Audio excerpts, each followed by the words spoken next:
everyone, and welcome to First Things First. I'm Jenna Wolfe. That's the Hall of Famer Cris Carter. That is a dapper suit. That is Nick Wright. Thank you very much. Good morning, everyone. You look great. You look great. I'm doing my best. It's a good time to be. Yeah, it's a good time to be in New York. The parade. They're getting ready with the parade. We're all blocked off here on Fox. Things are happening. We're getting close to the playoffs in the NFL. It's the most exciting time of the year. Very good. Last night was a great sports night. In the NFL, and in the NBA, everywhere, absolutely. All right, let's tackle all of it. Monday Night Football, we'll start there. LeBron didn't play hard enough last night. Falcons visiting the Seahawks. And Falcons beating the Seahawks 34-31. So Matt Ryan threw 2 touchdowns as Atlanta improved to 6-4. Russell Wilson threw for over 250 yards, ran for 86, as Seattle dropped to 6-4 with the loss. Both quarterbacks spoke after the game. You never know how they're going to shake out, but we battled for 4 quarters, which was good. Made enough plays to get it done in an environment that's tough to come out and win in. I thought that it showed the character of our team, and we kept hanging there. We kept answering back. Guys make some great plays tonight. Unfortunately, they made one more play than us. That they did. CC, I'll start with you. So what went wrong for the Seahawks last night? Well, they had a huge hill to climb with all the injuries. I mean, we know that this was in our most recent recorded time, the Legion of Boom. This is the first game where the Legion of Boom was no more. And then also early in the game, they lose their starting right corner with the rookie. So they had wholesale substitutions across the board.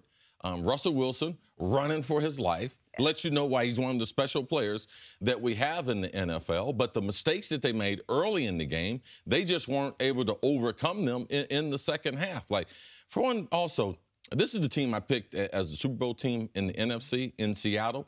I don't think they're going to be able to make it to that, and there's a number of reasons why. Not using the excuse of injuries, but this is a team that has always played with an edge. But it's always been an edge that's hurt them. They play with a lot of penalties. They're first again in penalties. Now, a couple years when they went to the Super Bowl, they were first in penalties, but they were so good, and that defense was so good, they could overcome these things. But now, with this as an age football team, a team with no running game, a team offensively, Russell Wilson has to make things happen for them to be competitive. So at this point, Pete and his program, they can't overcome the mistakes that they make fundamentally, and they give up too many yards per game with penalties. So it's going to be hard for them to play defense, the style, aggressive, man-to-man coverage that they like to play with all these backups. Which has been their identity, yes. That defense. And CC, you, before I answer the question, just respond to that quickly. You mentioned you picked them to go to the Super Bowl. I, 2 weeks ago, said I thought they were going to be the best team in the NFC. I thought the Seattle is a team that we have seen typically is not great in September, is okay in October, and then extraordinary in November and December, and the numbers back that up. They play their games similarly, where they slow starters in games and usually finish very strong. The numbers also back that up, as they've been one of the best second half and fourth quarter teams in football. But these injuries are not an excuse. They are an explanation. When your identity as a football team is built around one unit in the back end, the identity of the Seahawks has been amazing back end of the defense, very good quarterback play to brilliant quarterback play from Russell Wilson, and then the front seven making some plays, and they have great players on the front seven. And based on salary, the way the money is distributed that way. Absolutely disproportionate to the defense, the least amount of resources spent on the offensive line. Right, and so I don't think it's an excuse to say you thought they could win the Super Bowl or go to the Super Bowl. I said I thought just 2 weeks ago they're the best team in the NFC, that they would be. But when you lose Richard Sherman, and then you lose Cam Chancellor, the Legion of Boom, that's just a name. Now it's just Earl Thomas and a bunch of guys. Yes. It is a team went from being 3 guys that you could argue are the single best player at their position. I don't know if you could make the argument that Richard Sherman's the best corner, that Earl Thomas and Cam Chancellor are the best free safety in their career, at one point they were the best player at their position. Absolutely. And so it's not an excuse.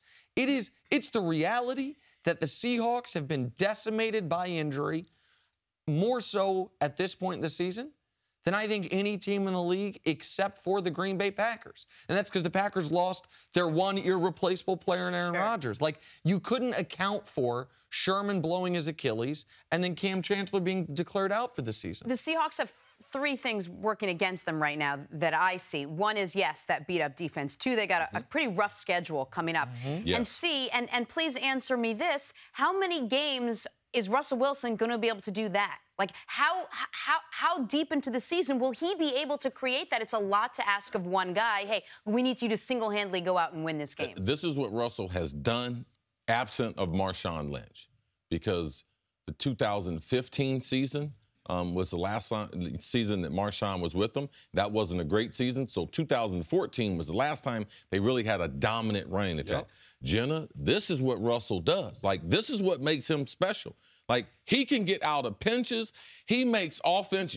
Remember earlier in the season, you talked about offense when it's off schedule? Yeah. When you get free runners in the backfield. Russell is the best in the league. He's better than Aaron Rodgers at what he's doing. Russell is doing absolutely everything that he can do to try to make as many plays to keep the team in the game. He's also, it's hard to play this way because he's used to it. And he's gotten, it's benefited him. Just like it's benefited Dak having the offensive line. Russell has played with a dominant defense, getting up 16 points a game. But is that sustainable? Can you ask It's been like that his whole career. So, I mean, I think the reason I do think it's sustainable is Cris is right. From 2012 to 2014, they had the best running game in football when Marshawn Lynch was in his prime, and Russell was running. Since then, they've had a bottom 5 rushing attack. And so it's sustainable as far as Russell's excellence. I don't know if it's a winning formula. But with all that said, with the injuries, with the no money on the offensive line, with Russell having to run around, they could have won yesterday, been 7-3, and been in decent position, if not for one curious decision by their head coach and one indefensible decision by their head coach. The curious decision is the one people are going to focus on this morning. That's the fake field goal with 7 seconds left. I don't know what you're in the first half. I don't know what you're trying to do here. Even if you pick up the first down, now there's 4 seconds left. You're still just kicking a field goal. That was a short field goal anyway. That decision made no sense. But at least there was upside. The upside on that was maybe we get a touchdown. Maybe he goes free. Go ahead, No, go ahead. If they get 97 blocked, he's going to walk into the sideline for a touchdown. I know, but that is, man, you're giving away 3 points if you don't get that guy blocked. Sometimes it takes guts to be able to be a coach. They had it blocked. It's just one guy. He crosses. And isn't that something you think they probably saw over and over in practice? They must have seen it. I mean, he was going to walk in from the 20-yard line. Watch it. If we get him blocked, no one else is over there. They have him kicked out. They have the other 2 guys on the edge sealed. Which is why I'm not going to kill him for this one. This one, at least there was upside, and I understood what they were trying to do. But the decision that is indefensible, the decision where Pete Carroll, who's an excellent head coach, should be killed for, is this one here.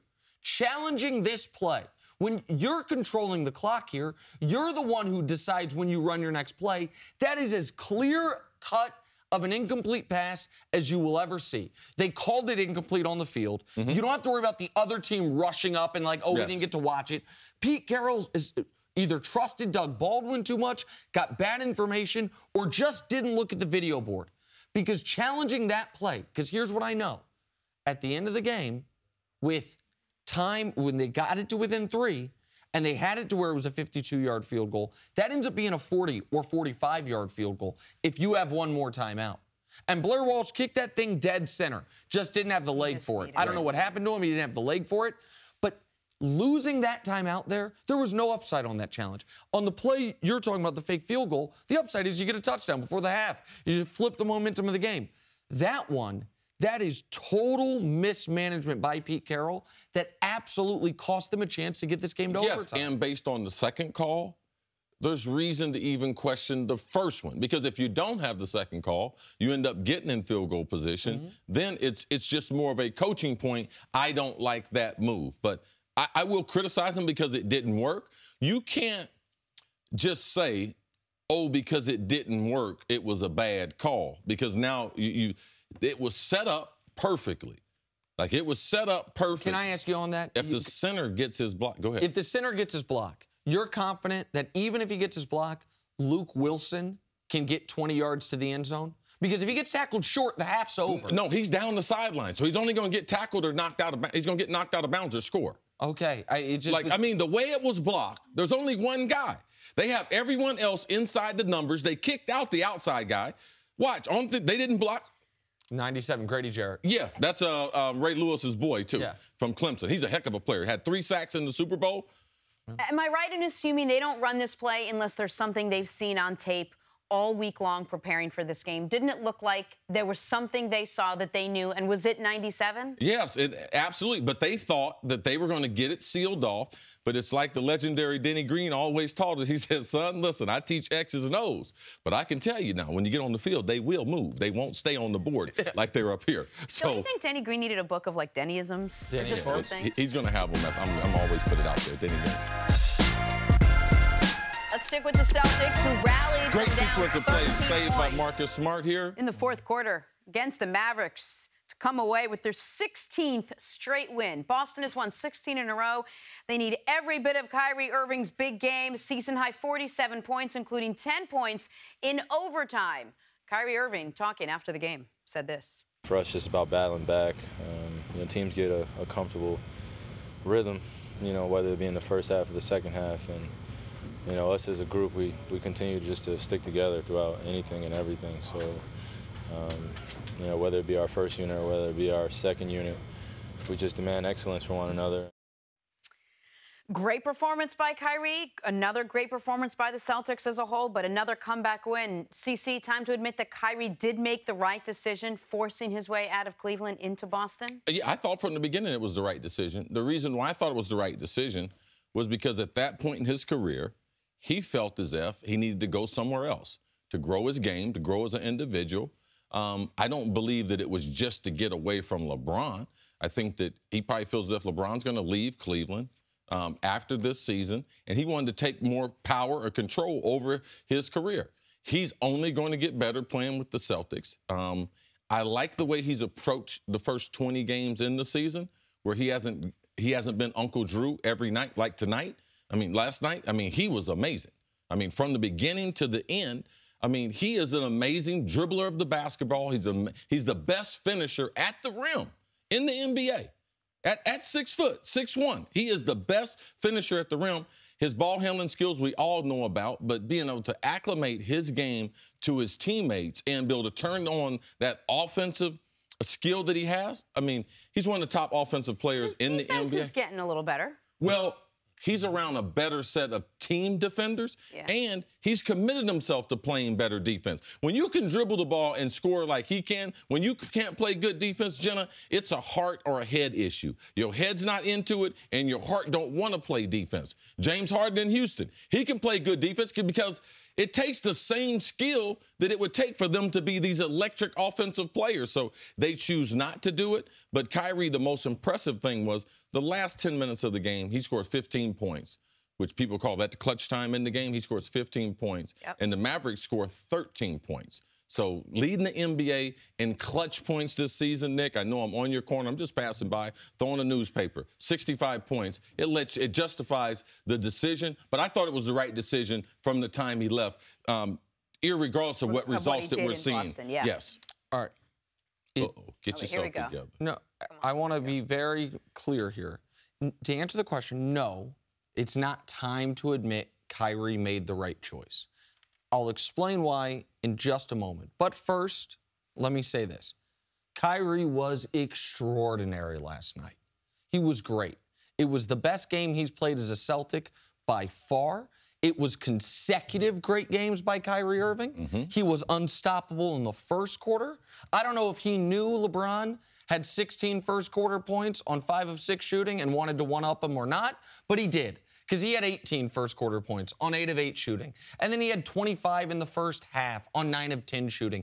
And then in the late fourth quarter and overtime, he was unstoppable. They were down 13 points during a 15-game winning streak. You're on the road. That's a game you lose. You roll over typically. It wasn't our night. Dallas had played well. Right, and he led them back. he was brilliant. He played at the level that I know he's capable of, which is why when he was having these 20-point, 40% shooting nights, I wasn't applauding him because I know how good this player is.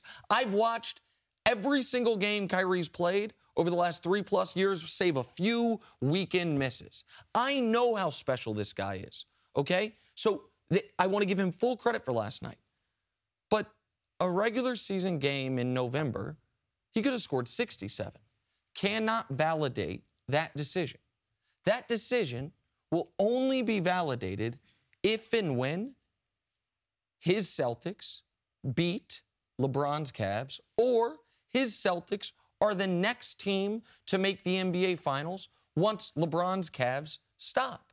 So you can't leave the team that made 3 consecutive NBA Finals talk about what it's going to do for your career and your game and not have the pinnacle of your career be years prior. I'm not saying he has to win another title. That's very hard, especially given the competition in the West. But you can't say the decision's validated if this thing ends with the Celtics losing to the Cavs in round 2 of the playoffs. Well, I didn't think it's predicated on him winning. I thought it was predicated on him being free. Now, I like the part that he took control of his career. Now, that part, as a young person, is a success, regardless of what the results are, all right? He wanted to go somewhere else. He's been with Cleveland since they drafted him as the #1 pick. He wanted a different perspective. He wanted a different coach. He wanted to be in a different city.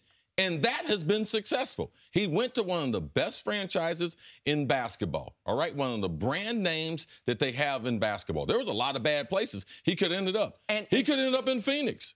Right, CC, and he didn't choose to go to Boston. This wasn't a free agent. That was good fortune that he ended up being traded there. The Knicks were on his list. Minnesota was on his list. Like, it's not as if Kyrie said, I have to go play for Brad Stevens. I have to go play in this system. The Cavs ended up trading him there. So, like, does that mean anything? Does that distinction matter? Yeah, it matters to me because, yes, it ended up working. To me, that validates the decision. Wow, he ends up with a great franchise. Wow, you said the second best coach in the NBA.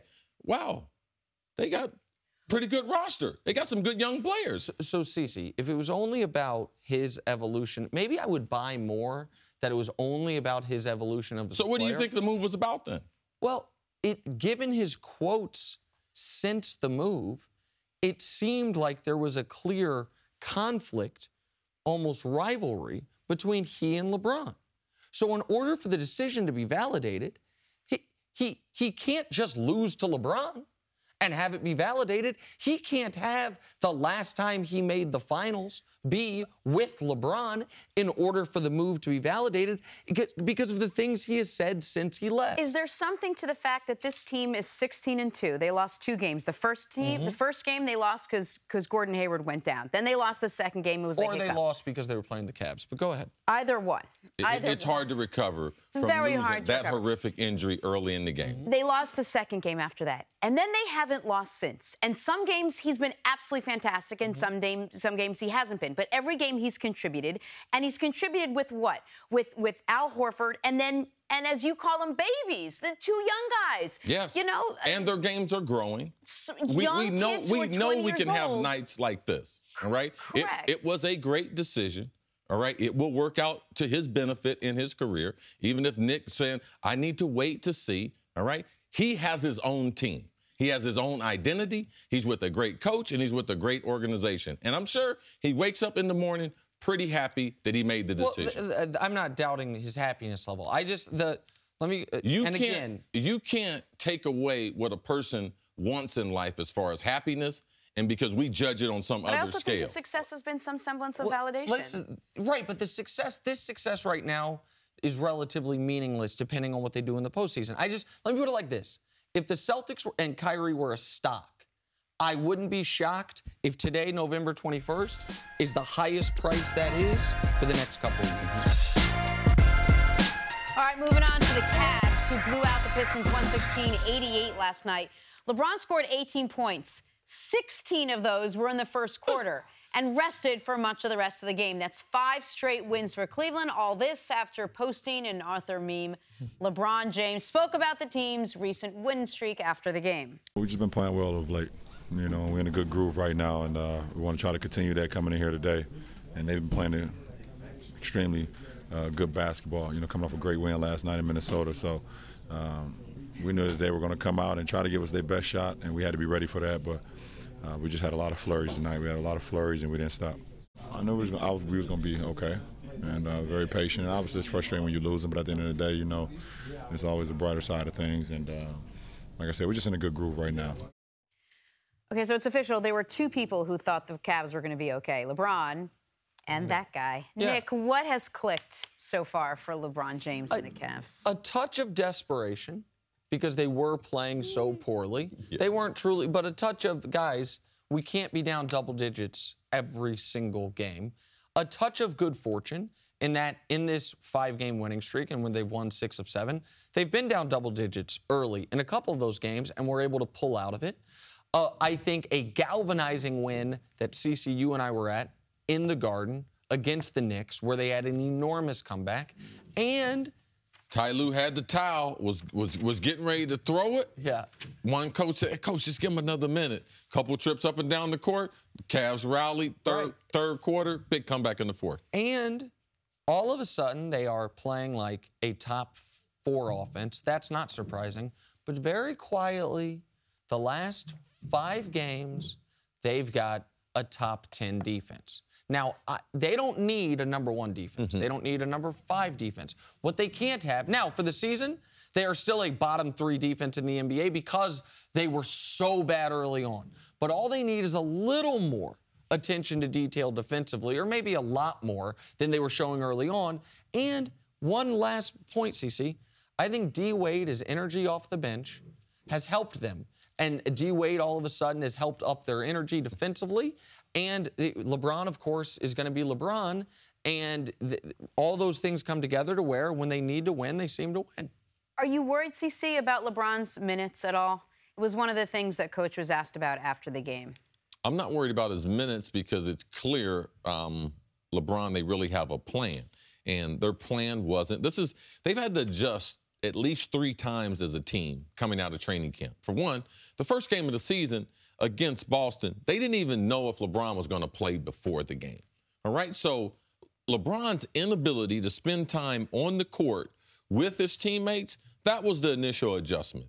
After that, injuries began to hit the point guard position. All right, Derrick Rose, could he play? All right, then they adjusted with Dwayne Wade. Oh, we're going to put Dwayne Wade on the bench. Then they lose Tristan Thompson. So then it's a third adjustment. What are we going to do? We move LeBron to the point. So LeBron went through, I got to play more minutes and trying to force the issue. He had a lot of turnovers, but there's 2 things that I see as huge improvements in LeBron's game in year number 15.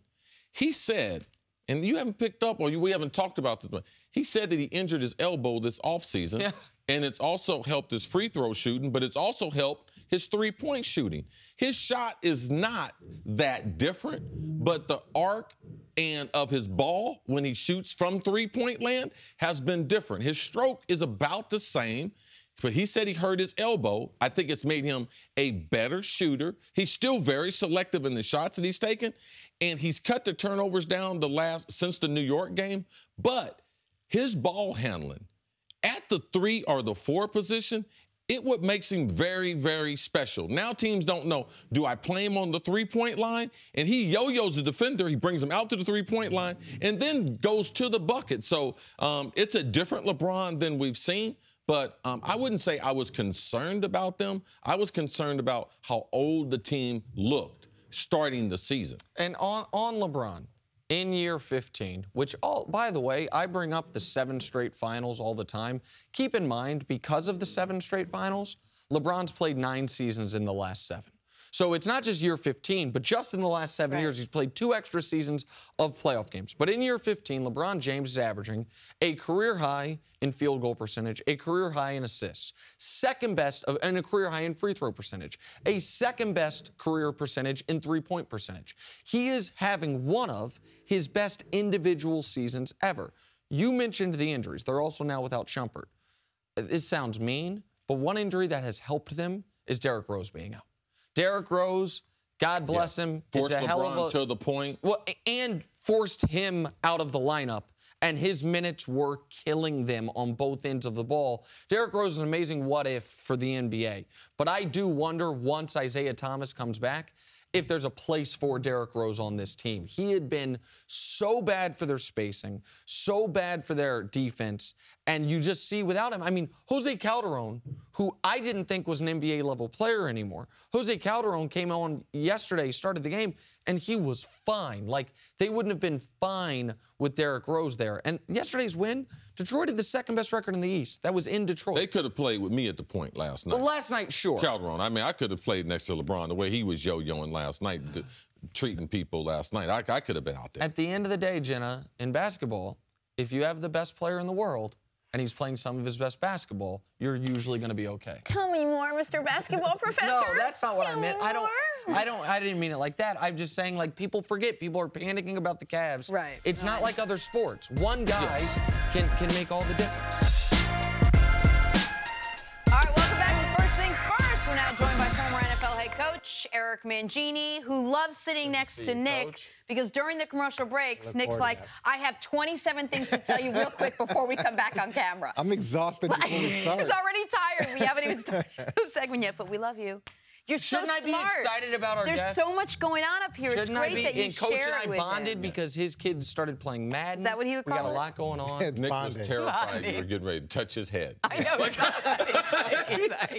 He's going to lose. Watch the head. Watch the head. Only physical contact I will make all day with anyone except my wife is the handshake with Coach. It's very important. You're encroaching a little bit. I prefer to be sitting over there. Oh, there you Stresses go, him Jenna. out. It There you go, stresses Jenna. Nice. all Oh, yeah. Oh, he moved. Okay. All right. Coach, we're going to talk some football now because Nick is uncomfortable. Let's talk about the ageless wonder and not Rob Lowe. I know that's what you're thinking. Tom Brady. Since the start of the 2016 season, he was thrown 50, yes, I said 50 touchdown passes, just 4 interceptions. This season, Brady is second in touchdowns, first in yards per game, first in quarterback rating, and first in confusing Nick Wright and the rest of America about how he's still pulling this off. Coach, I'll ask you, how is Tom Brady able to sustain excellence at 40 years old? Well, everybody wants to talk about his diet and the things that he's doing to training, offseason, those things. Yeah. And that's great. That's great. But it's not like Tom has been the athletic sort of model for quarterbacks. You know, Right. he obviously has a very good package, but that's not where he's had his success. To me, it's mental. It's completely mental, and it's the system. They come up to the line of scrimmage, they look and assess what the other team is doing, and there's always an answer on every play as to where to go with the football. And Tom has a selflessness to him that a lot of great quarterbacks don't have and can't find within themselves. So if it's a function of hitting 10 hitches in a row, because that's what's there, he'll do that. Where a lot of quarterbacks, especially the great ones, can't find that in themselves to do it. They've got to go deep. They've got to go somewhere else with the ball. So it's what he has mentally and then his ability to be selfless as a quarterback, to me, that makes him great. I buy all that. Like, what is amazing? Thank you. No. That's a relief. That's not what I meant. What's amazing to me about Brady, and you mentioned the system, and I know Cris has like really strong opinions on that. What's amazing to me about Brady in particular, though, is even among the all-time greats, his career was making total sense. Like, okay, you're going to peak around, take the Moss year out of it, that you're going to peak, tail end of your peak's going to be year 10 or 11, and then you're going to still be good, but going to slowly deteriorate. And then something happened. Like, in year 10, he had his career best 111 quarterback rating, again, aside from the Moss year. The next year was 105. The next year was 99. The next year was 88. And it's like, okay, Brady's in year 14. And then since then, every single year it's gotten better.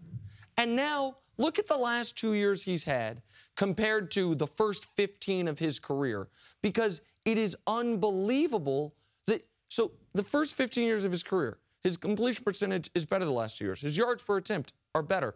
His touchdown interception ratio went from second best in NFL history at almost 3-1 to 12.5-1, and his quarterback rating jumped 15 points. He was already one of the best ever. I don't understand, even given everything you said, why he's better than he's ever been. It'd be one thing to maintain. The last 2 years, he's been better than he's ever been. That's what's puzzling. I'm going to try to give you a couple points that would try to maybe explain it. And one, I have to take a moment, and because yesterday we lost Terry Glenn. He passed away in a horrific car accident, was a first-round draft pick of New England, former Buckeye. I knew him very well. He was from Columbus, Ohio, walked on at Ohio State, went on to be a top 10 pick with Coach Parcells. And because his passing, I ended up watching a lot of video of Terry when he was playing. Tom Brady's first touchdown was to Terry Glenn. One thing that Tom Brady has done that to me is clear, he has changed his throwing motion. He throws the ball different. His arm placement, his shoulder placement is totally different. Now, he's talked about that, not as much as he's talked about the nutrition and stuff, but he talked about throwing the ball a different way and working on the mechanics. So that's the number one way, because Tom Brady throws the ball harder now than he's ever thrown the ball, which is also in changing his motion has led to an unbelievable accuracy. I mean, what separates Tom Brady? Someone asked me that the other day. I said, man, he's so accurate. His ball speaks to you. Like if you're running across the middle and the ball's behind you, if he's not under duress, he's telling you there's someone in front of you. Slow down. In man-to-man, he can put the ball, especially around the goal line, either high in the back of the end zone, better than any other quarterback, or if they're trying to enter low in the end zone, he throws the ball low to running backs and wide receivers that they don't get hit. So these are things that I have observed, that I have seen that, wow, if you couple that with late in his career, he gets Josh McDaniels back as his offensive coordinator, running the same system. So he has the same expectations on him that he had earlier in his career from a daily basis. A lot of time when you're a great player, you know the system as a quarterback better than the next guy that they hire. So it's hard for him to put that institutional pressure that you and the people from New England and how they coach on a weekly basis and the power that Belichick gives them to coach really hard. All these things, to me, have led up to Tom being the GOAT. One of the most interesting things you ever explained to us, you did it in a meeting once, was when we asked, well, how does he do that? How is he able to tell you where your defenders are as a wide receiver without him telling you where your defenders are? Can you just explain? Yeah, explain what the ball speaking to And you if you're running across the middle, the easiest way to explain it, if he throws the ball in front of you and he's not duressed. Say he doesn't have a big rush. If he throws it in front of you, he's telling you to keep running. There's green grass in front of you. A lot of times deep across the middle. He'll throw the ball high. He also knows that's the easiest angle to catch in the middle of the field. You want to catch it high, but also you can't target players the way you used to. So his ball placement and where he throws it. The Super Bowl they lost, the ball he threw to Wes Welker was on his back shoulder. People say, oh, Tom, he should have put that ball in front of him. No, the safety was in the middle of the field. He put the ball in the perfect spot for Wes to be able to catch that ball. So for me, the nutrition, that's part of it. But you have to give some credit to Josh McDaniels and Belichick, getting a great player to continue within the system. And it's helped Tom's personality evolve into who he is today. But the physical side, to me, he's continued to improve. But to your point, how is he getting better? It's wisdom. It's a consistent work ethic, and as you get older, you start to anticipate things. The game slows down even more because you've seen so many of these plays before. And Tom runs a meritocracy. So he's going to demand that the receivers be in the right place. And it doesn't matter who you are. If you're in the right place and you're open, he's going to throw you the ball. And to me, that's another thing that makes him great. And the third thing is he's coachable. As much success as he's had, fame as he's had, all those things, he is willing to be coached, which to me is another mark of a great player. So Cris has brought up a quote that Brady said, which is, why would I stop taking the test when I have all the answers? Kevin McHale recently said on NBA TV at some point, I heard him say it. He's like, if I had the knowledge I have now when I was playing, I'd be one of the greatest, truly one of the 4 or 5 greatest players ever. Yes, absolutely. So with Brady, is it maybe a benefit to him that athleticism has never been a huge part of his game? Because it's not, when his athleticism deteriorates, he was never relying on that to begin with. It's been a mental. His 4.2 40 has been his brain the whole time? Yes. It's like a video game. When you go to different levels in the video game, there's different tricks that you have to know. You get to level 5. There's a certain pattern. NFL defenses are the same way. Now, Brady has never relied on his athleticism. All he's done is try to maintain, all right, his flexibility, maintain his overall endurance, but he's at these other levels. He knows all the tricks. So it's like he's playing Pac-Man, and he's got all the patterns. He's already been to the highest level that you can get to. So I don't see Tom Brady quitting anytime soon because there's no pressure. The system they run where he doesn't get hit, all right, with them chipping with backs, keeping tight ends in the game, their overall game plan has also helped Tom Brady stay upright and having him perform at this level. Cowboys have dropped their last 2 games by 20 or more points. The struggles have for Dallas come mostly in the second half. In their last 4 losses, they've been outscored by 73 points in the second half. And by my calculations, that's not good. Coach, what has gone so wrong for the Dallas Cowboys in the second half of games? This is always a tough thing to figure out. And sometimes these are things that define a team and you've got to work through. I do think that Dallas runs pretty hot initially to start a game. And I don't know if they have the depth defensively to be able to do that, the same things they do in the first half that they do in the second half. And they've always relied on long, sustained drives. They relied on time of possession, which gave the defense a chance to go off on the sideline, recharge, come back out, play the way that they've been playing, the way that makes them successful, but they haven't been able to do that in the second half. I'd say the other thing that happens, we always talk about second half adjustments. Sometimes you go in and you over-adjust to the point where I talk to the offensive coordinator and say, make sure we're giving them the plays that we gave them in the first half that created problems. Make them prove that they fixed the problems, because there's this assumption offensively and defensively, oh, we ran this once, it hit, they definitely have the problem fixed. But I learned a long time ago, you got to make them prove that they have those problems fixed, and you can sometimes talk yourself out of good plays. I don't know if that's the case there, but that's been a problem in the past. How much of that falls on the head coach to either make those adjustments or don't make so many adjustments? How many of that blame for how they've been playing in the second half falls on Jason Garrett? Well, as the head coach, you've got to go back and look at this once it becomes a pattern of behavior and say, okay, what can we do to change this? And you've got to talk to the offensive coordinator. You've got to look at that play sheet. What are we doing differently in the first half versus the second half? That's his responsibility. There were times where when we had trouble coming out in the second half, I would set up practice where we would stop, take a break similar to halftime, and restart practice to try to get guys to restart the clock. Just doing different things to get guys the mentality that we're going to change what this pattern of behavior. One thing I used to love with some of the great coordinators that I was able to play with in Minnesota, Tom Moore, he taught me an awful lot as far as scheme. Brian Billick taught me a lot as scheme. And when we had the most explosive teams in Minnesota, the one thing that we used to do at halftime was we used to talk as if we were in the other locker room. So he would show us from a stat standpoint the things that we did well and what we thought the adjustments would be.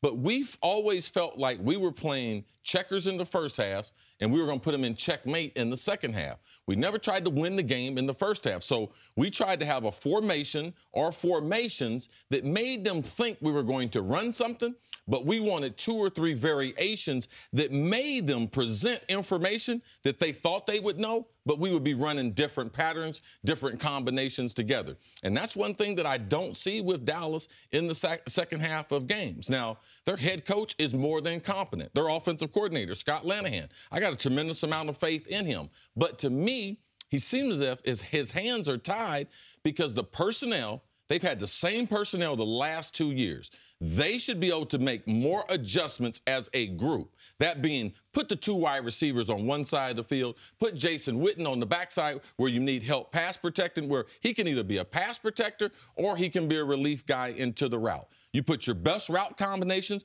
They're getting a lot of man-to-man.